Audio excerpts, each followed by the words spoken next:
شروع اللہ کا نام لے کر جو بڑا مہربان نہایت رحم والا ہے۔ ایک طلب کرنے والے نے عذاب طلب کیا جو نازل ہو کر رہے گا، یعنی کافروں پر، اور کوئی اس کو ٹال نہ سکے گا، جو بلندیوں والے اللہ کی طرف سے نازل ہوگا، جس کی طرف روح القدس اور دوسرے فرشتے چڑھتے ہیں، اس روز نازل ہوگا جس کا طول 50,000 برس ہوگا۔ تو تم کافروں کی باتوں کو حوصلے کے ساتھ برداشت کرتے رہو۔ لوگ اس دن کو دور سمجھتے ہیں، جبکہ ہماری نظر میں وہ قریب ہے۔ جس دن آسمان ایسا ہو جائے گا جیسے پگھلا ہوا تانبا، اور پہاڑ ایسے جیسے رنگین اون، اور کوئی دوست کسی دوست کو نہ پوچھے گا، حالانکہ ایک دوسرے کو سامنے دیکھ رہے ہوں گے۔ اس روز گناہگار چاہے گا کہ کسی طرح اس دن کے عذاب کے بدلے میں سب کچھ دے دے، یعنی اپنے بیٹے اور اپنی بیوی اور اپنے بھائی اور اپنا خاندان جس میں وہ رہتا تھا، اور جتنے آدمی زمین پر ہیں، غرض سب کو دے ڈالے، پھر اپنے آپ کو عذاب سے چھڑا لے۔ لیکن ایسا ہرگز نہیں ہوگا۔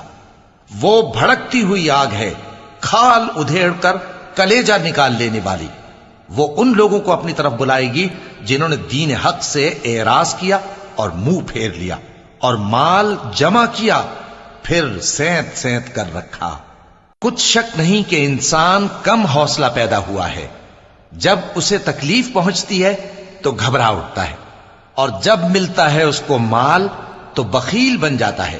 مگر نماز ادا کرنے والے جو نماز کا التزام رکھتے اور ہمیشہ پڑھتے ہیں، اور جن کے مال میں حصہ مقرر ہے، یعنی مانگنے والے کا اور نہ مانگنے والے کا، اور جو روز جزا کو سچ سمجھتے ہیں، اور جو اپنے پروردگار کے عذاب سے خوف رکھتے ہیں، بے شک ان کے پروردگار کا عذاب ہے ہی ایسا کہ اس سے بے خوف نہ ہوا جائے۔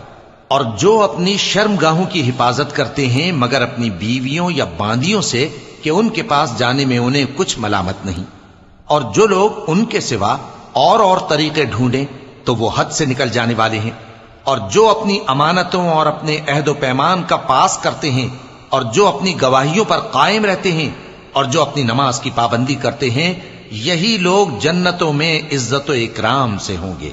تو اے نبی، ان کافروں کو کیا ہوا ہے کہ تمہاری طرف دوڑے چلے آتے ہیں، دائیں اور بائیں سے گروہ گروہ ہو کر جمع ہوتے جاتے ہیں؟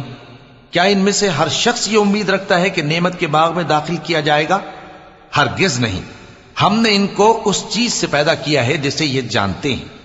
پس مشرقوں اور مغربوں کے مالک کی قسم کہ ہم طاقت رکھتے ہیں، یعنی اس بات پر کہ ان سے بہتر لوگ بدل لائیں، اور ہم عاجز نہیں ہیں۔ تو اے پیغمبر، ان کو باطل میں پڑے رہنے اور کھیل لینے دو، یہاں تک کہ جس دن کا ان سے وعدہ کیا جاتا ہے وہ ان کے سامنے آ موجود ہو۔ اس دن یہ قبروں سے نکل کر اس طرح دوڑیں گے جیسے کسی مقابلے کے نشان کی طرف دوڑے جا رہی ہوں۔ ان کی آنکھیں جھک رہی ہوں گی اور ذلت ان پر چھا رہی ہوگی۔ یہی وہ دن ہے جس کا ان سے وعدہ کیا جاتا تھا۔